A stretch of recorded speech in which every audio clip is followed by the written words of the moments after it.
আসসালামু আলাইকুম প্রিয় শিক্ষার্থীবৃন্দ, তোমাদেরকে আজকে দ্বিতীয় অধ্যায়ের আরেকটি গুরুত্বপূর্ণ প্রশ্ন আলোচনা করব। এই ক্লাসে আমরা স্বাগতম জানাচ্ছি। আমরা গত ক্লাসে চাহিদার স্থিতিস্থাপকতা কিভাবে নির্ণয় করতে হয় এবং সেটার মাধ্যমে কিভাবে দ্রব্যের প্রকৃতি নির্ণয় করতে হয় সেটা শিখেছি।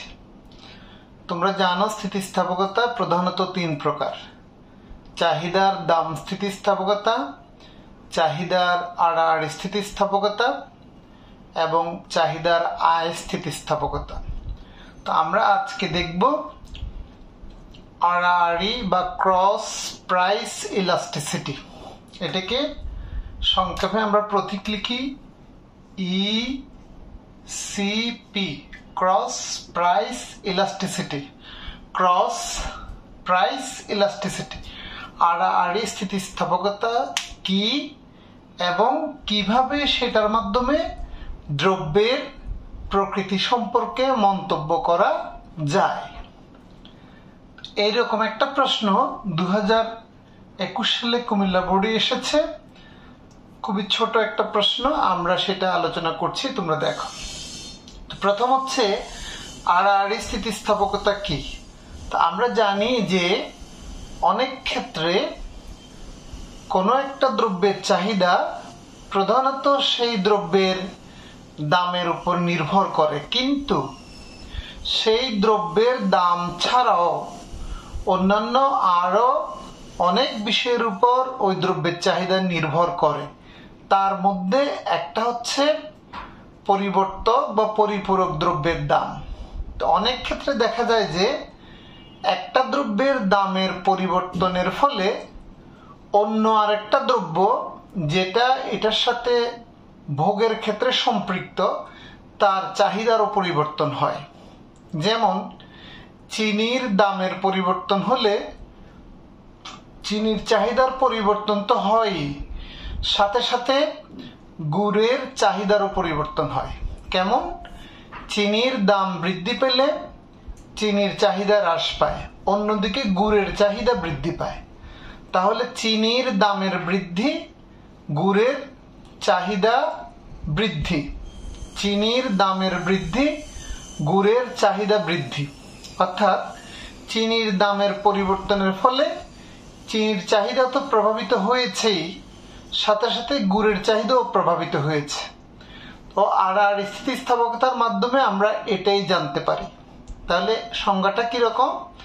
একটি দ্রব্যের দামের আপেক্ষিক বা শতাংশিক পরিবর্তনের ফলে অন্য আরেকটি দ্রব্যের চাহিদার যে আপেক্ষিক বা শতাংশিক পরিবর্তন হয় তার অনুপাতকে বা ভাগফলকে আমরা চাহিদার আড়াআড়ি স্থিতিস্থাপকতা বলি। একটি দ্রব্যের দামের শতাংশিক পরিবর্তনের ফলে অন্য দ্রব্যের চাহিদার শতাংশিক বা আপেক্ষিক যে পরিবর্তন হয় তার অনুপাতকে চাহিদার আড়াআড়ি স্থিতিস্থাপকতা বলে। অর্থাৎ দাম স্থিতিস্থাপকতার তুলনায় এখানে ধারণাটা ডিফারেন্ট। এই জায়গায় দাম স্থিতিস্থাপকতায় আমরা জানতে চাই একটা দ্রব্যের দামের পরিবর্তনের ফলে ওই দ্রব্যের চাহিদার কি পরিবর্তন হয়, কিন্তু আড়াআড়ি স্থিতিস্থাপকতায় আমরা জানতে চাই একটা দ্রব্যের দামের পরিবর্তনের ফলে অন্য আরেকটা দ্রব্যের চাহিদার কি পরিবর্তন হয়। তাহলে এভাবে আমরা আড়াআড়ি স্থিতিস্থাপকতা সম্পর্কে জানতে পারি। এখন কুমিল্লা বোর্ডে যে প্রশ্নটা এসছে এরকমই। আড়াআড়ি স্থিতিস্থাপকতা প্রশ্নে একাধিক দ্রব্যের চাহিদা দেয়া থাকে, দাম থাকবে একটা দ্রব্যের। যেমন এই সূচিতে এক্স দ্রব্যের দাম দেওয়া আছে 12 এবং 14, এক্স দ্রব্যের চাহিদা দেওয়া আছে 12, 8, পাশাপাশি ওয়াই দ্রব্যের চাহিদা দেওয়া আছে 14 এবং 18। গ প্রশ্ন হচ্ছে এক্স দ্রব্যের চাহিদার দাম স্থিতিস্থাপকতা নির্ণয় করো। যেটা আমরা গত ক্লাসে আলোচনা করেছি, সেটা আমরা আজকে আর আলোচনা করছি না। আমরা আজকে আলোচনা করব ঘ। আড়াআড়ি স্থিতিস্থাপকতার ভিত্তিতে উপরোক্ত দুটি দ্রব্যের সম্পর্কের প্রকৃতি বিশ্লেষণ করো। কোন কোন প্রশ্নে আড়াআড়ি স্থিতিস্থাপকতা নির্ণয় করা পর্যন্ত থাকে, কোথাও কোথাও আড়াআড়ি স্থিতিস্থাপকতার ভিত্তিতে দ্রব্য দুটির প্রকৃতি নির্ণয় করো এরকম থাকে, অথবা দুটি দ্রব্যের সম্পর্কের প্রকৃতি বিশ্লেষণ করো। অর্থাৎ আড়াআড়ি স্থিতিস্থাপকতা প্রশ্নটায় থাকলে আমরা তখন এই সূত্রটা ব্যবহার করব। তাহলে আড়াআড়ি স্থিতিস্থাপকতার ইংরেজি হচ্ছে ক্রস প্রাইস ইলাস্টিসিটি। প্রতীকটা হচ্ছে ইসিপি। ই এর সাবস্ক্রিপ্ট এগুলি, ই বরাবর লিখবো না, সিপিটা একটু নিচে লিখবো। ইসিপি সমান সমান ডিকিউওয়াই বাই ডিপিএক্স পিএক্স বাই কিউআই। তো তোমরা যারা ইতিমধ্যে গতকালের ক্লাসটি দেখেছ, আমরা সেখানে ইপি চাহিদার দাম স্থিতিস্থাপকতার যে সূত্র লিখেছিলাম সেটা ছিল DQ by DP into P by Q, এরকম ছিল, DQ by DP into P by Q, সেটা ছিল দাম স্থিতিস্থাপকতার সূত্র। আজকে আমরা ইসিপি সূত্র প্রায় একই রকম। এখানে ডিকিউ বাই ডিপি মানে একই দ্রব্যের দামের পরিবর্তনের ফলে একই দ্রব্যের চাহিদার পরিবর্তন, কিন্তু এখানে আমরা এখন চাহিদা একটার দাম আর একটার, অর্থাৎ চাহিদার সাথে একটা দ্রব্য আইডেন্টিফাই করে দিব আর দামের সাথে আর একটা করব। এখানে একটা টেকনিক্যাল বিষয় আছে, আমাদের এখানে এক্স দ্রব্যের দাম দেওয়া আছে, তাহলে আমরা অবশ্যই ডিপি এক্স নিব, দামের পরিবর্তন আমরা নিব এক্স দ্রব্যের, যেহেতু আমাদেরকে এক্স দ্রব্যের দাম দেওয়া আছে। যদি আমাদেরকে এখানে ওয়াই দ্রব্যের দাম দেয়া থাকতো তাহলে আমরা এখানে লিখতাম ডিপিওয়াই। বিষয়টা আরেকটু ঠান্ডা মাথায় বুঝে নেন, কারণ এটা এরকম থাকতে পারে পরীক্ষার হলে। আমাদের আছে প্রশ্নে এক্স দ্রব্যের দাম, সেজন্য আমরা এখানে প্রাইসের সাথে এক্স নিয়েছি। আমাদের যদি প্রশ্নপত্রে ওয়াই দ্রব্যের দাম থাকতো তাহলে আমরা এখানে ওয়াই নিতাম, কারণ দুইটা দ্রব্যের দাম কিন্তু দেয়া থাকবে না, যে কোনো একটার দাম দেয়া থাকবে, দুইটার চাহিদা দেয়া থাকবে। আশা করি আপনারা সেটা বুঝতে পেরেছেন। তাহলে আমাদের প্রশ্ন অনুযায়ী এখানে এক্স দ্রব্যের দাম দেওয়া আছে, আমরা এখানে পি এর সাথে এক্স নিচ্ছি। তাহলে এবার কিউ নিব ওয়াই এর, কারণ একটার দাম আর একটার চাহিদা। তাহলে এটার দাম নিয়েছি পি এর সাথে এক্স, কিউর সাথে ওয়াই। এভাবে আমরা সূত্রটাকে সাজাবো। তাহলে এখানে এবার উদ্দীপক থেকে আমরা ডিকিউআই, ডিপিওয়াই, পিএক্স, কিউআই এগুলির মানগুলি পাশে বের করে ফেলবো। তো গত ক্লাসের মতো ডিকিউআই মানে হচ্ছে ওয়াই দ্রব্যের চাহিদার পরিবর্তন। ওয়াই দ্রব্যের চাহিদার পরিবর্তন, ওয়াই দ্রব্যের চাহিদা আছে আমাদের এই কলামে। তা আমরা গত ক্লাসে বলেছিলাম নিচের চাহিদাটা থেকে উপরের চাহিদাটা বিয়োগ দিব। নিচে আছে 18, উপরে আছে 14, তাহলে 18 মাইনাস 14 বিয়োগফল হচ্ছে 4। এবার হচ্ছে ডিপিএক্স, এটা হচ্ছে আমাদের ডিপিএক্স, এক্স দ্রব্যের দামের পরিবর্তন এই কলাম। তাহলে দেখেন 3 কলাম কিন্তু ব্যবহার করতে হবে না, দামের কলাম আর ওয়াই দ্রব্যের চাহিদার কলাম, 2টা কলাম ব্যবহার করতে হবে। তাহলে ডিপিএক্স, এক্স দ্রব্যের দাম এখন 14, আগে 12, তাহলে নিচের কলাম থেকে আগের কলাম বিয়োগ দিব। 14, এক্স দ্রব্যের দাম হচ্ছে 14 মাইনাস 12, তাহলে আমরা একটু ঠিক করে নিই। এক্স দ্রব্যের দাম আছে 14, আগে ছিল 12, তাহলে 14 থেকে 12 বিয়োগ দিলে আমাদের বিয়োগফল হবে এখানে 2। ওকে, এবার হচ্ছে পিএক্স। পিএক্স হচ্ছে এক্স দ্রব্যের প্রথম দামটা, প্রথম লাইনের এক্স দ্রব্যের প্রথম দাম হচ্ছে 12, তাহলে আমরা এখানে পিএক্স এর মান 12 লিখলাম।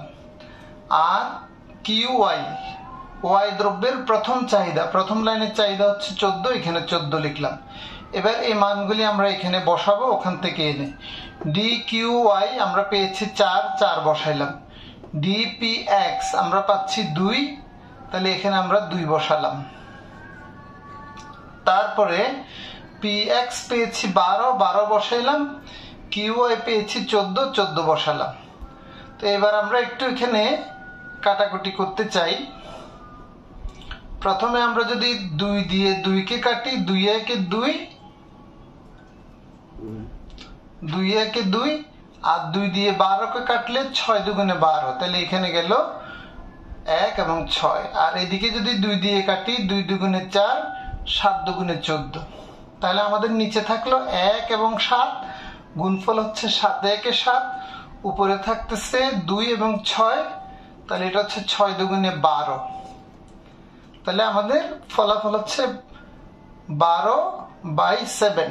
তো এটাকে সমস্ত নেওয়া যাবে অথবা এইভাবেও রাখা যাবে। তাহলে মানটা আসছে 12/7, এটা গ্রেটার দেন 0। এখানে খেয়াল রাখো, এই ইসিপির মান আমাদের এখানে ক্যালকুলেশনে আসছে প্লাস, এটা একের বড় হোক, একের ছোট হোক, দশমিক সামথিং হোক, প্লাস মান আসলেই আমরা লিখবো গ্রেটার দেন 0। গ্রেটার দেন 0 মানে প্লাস এটা যতই হোক, 0.5 হইলেও প্লাস, 100 হইলেও প্লাস। যদি এখানে কোনো মাইনাস সাইন না আসে, ক্যালকুলেশনের পরে যদি কোনো মাইনাস সাইন না আসে, তার মানে এটা গ্রেটার দেন 0। তাহলে যদি গ্রেটার দেন 0 হয়, তখন আমরা লিখবো x এবং y দ্রব্য পরস্পরের পরিবর্তক বা বিকল্প। তাহলে ফর্মুলাটা কি? যদি আড়াআড়ি স্থিতিস্থাপকতার মান পজিটিভ হয়, শূন্যের চেয়ে বড় যে কোনো রাশি হয়, তাহলে দ্রব্য দুটি পরস্পরের পরিবর্তক বা বিকল্প। আর ক্যালকুলেশনের কোনো পর্যায়ে, যেমন এদিকে কোথাও একটা মাইনাস আসলে, এদিকে যদি ফলাফলটা মাইনাস সামথিং এসেছে, তার মানে এটা হচ্ছে লেস দেন 0। মাইনাস যাই আসুক, -100, -2, -0.5, মাইনাস আসলেই এটা আমরা লিখবো তখন লেস দেন 0। তো লেস দেন 0 হলে তখন আমরা লিখবো x এবং y দ্রব্য পরস্পরের পরিবর্তকের জায়গায় লিখবো পরিপূরক।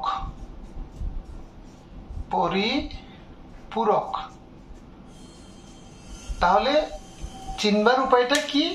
চিনবার উপায় হচ্ছে, যদি আড়াআড়ি স্থিতিস্থাপকতার মান ধনাত্মক হয়, শূন্যের চেয়ে বড় হয়, তাহলে সেটাকে আমরা বলবো পরিবর্তক দ্রব্য বা বিকল্প দ্রব্য। এটা এমসিকিউ প্রশ্নে আসতে পারে, জ্ঞানমূলক প্রশ্নে আসতে পারে। আর হচ্ছে যদি আড়াআড়ি স্থিতিস্থাপকতার মান মাইনাস আসে, অর্থাৎ লেস দেন 0 হয়, তখন সেটাকে আমরা বলবো পরিপূরক দ্রব্য বা পরিপূরক দ্রব্য।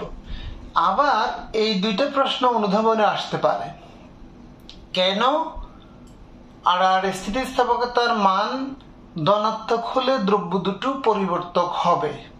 কেন হবে পরিবর্তক? কেন বলবো?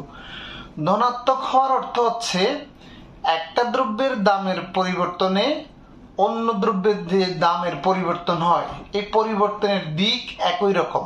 অর্থাৎ একটার দাম বৃদ্ধি পেলে অন্যটার চাহিদা বৃদ্ধি, অথবা একটার দাম হ্রাস পেলে অন্যটার চাহিদা হ্রাস।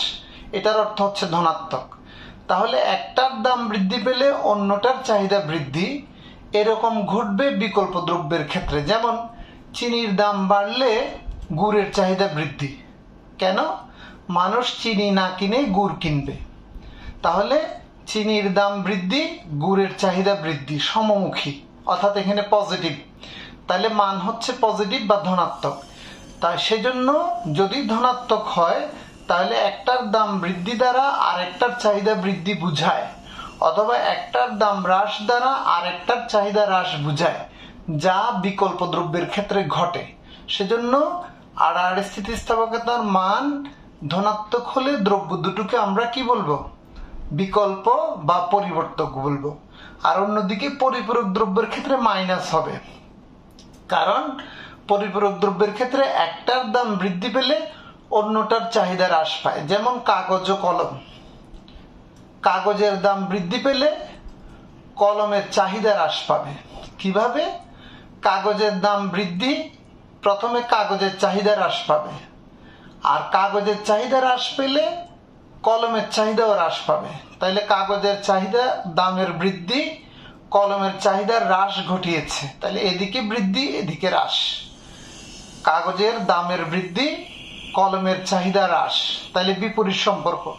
বিপরীত মানে হচ্ছে লেস দেন জিরো বা মাইনাস। তাহলে পরিপূরক দ্রব্যের ক্ষেত্রে একটার দাম বৃদ্ধি পেলে অন্যটার চাহিদা হ্রাস পাবে, সেজন্য পরিপূরক দ্রব্যের। আর কাগজ এবং কলম হচ্ছে পরিপূরক, তোমরা জানো, একটাকে ছাড়া আরেকটাকে ব্যবহার করা যায় না। তো যেহেতু পরিপূরক দ্রব্যের ক্ষেত্রে এমনটা ঘটে, একটার দাম বৃদ্ধি পেলে অন্যটার চাহিদা হ্রাস পায়, সেক্ষেত্রে আর স্থিতিস্থাপকতার মান মাইনাস হইলে সেটাকে আমরা অবশ্যই পরিপূরক দ্রব্য বলবো। তাহলে ভেরি সিম্পল, আজকে এ পর্যন্তই। সবাইকে ধন্যবাদ।